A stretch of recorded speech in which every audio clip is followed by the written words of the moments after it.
Hey friends, நான் எப்போதும் போல் வந்துட்டு பார்த்தீங்கன்னா நான் மொபைலை வச்சு யூஸ் பண்ணிகிட்டு இருக்கையில் வந்துட்டு பார்த்தீங்கன்னா எங்கள் அம்மா வந்துட்டு பார்த்தீங்கன்னா டே தம்பி இங்கே வாடா அப்படின்னு கூப்பிட்டாங்க. நானும் ஓடி ஓடி போய் என்னம்மா அப்படின்னு கேட்டேன். அண்ணனே வந்துட்டு பார்த்தீங்கன்னா எங்கள் அம்மா வந்துட்டு சொன்னாங்க, விநாயகர் சதுர்த்திக்கு நம்ம வாங்கின மாவு பாக்கெட் வந்துட்டு இன்னும் மிச்சம் இருக்குது, நம்ம என்ன பண்ணலாம் அப்படின்னு எங்கள் அம்மா வந்துட்டு கேட்டாங்க.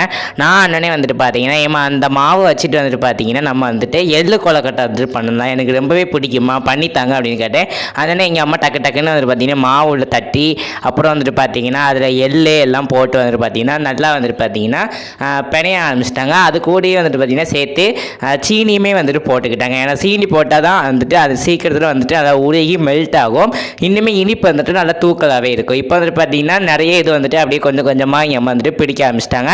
பிடிச்சி அப்புறம் வந்துட்டு பார்த்தீங்கன்னா அதை வந்துட்டு ஒரு பாத்திரத்துக்கு மேலே வந்துட்டு பார்த்தீங்கன்னா தண்ணியை ஊற்றி அதுக்கு மேலே வந்துட்டு வச்சுட்டாங்க. இப்படி பண்ணுறதுனால ஆவி அடித்து நல்லா வந்துட்டு பார்த்தீங்கன்னா கொலக்கட்டை வெந்துருச்சு, உங்களுக்கு பார்த்தாலே தெரியும். ஸோ இதே மாதிரியான டிஷ் வந்துட்டு நீங்கள் பண்ணி சாப்பிட்டு பாருங்கள். இதே மாதிரி நிறைய வீடியோஸ் பார்க்குறதுக்கு நம்ம சேனலை சப்ஸ்கிரைப் பண்ணிக்கோங்க. தேங்க்யூ.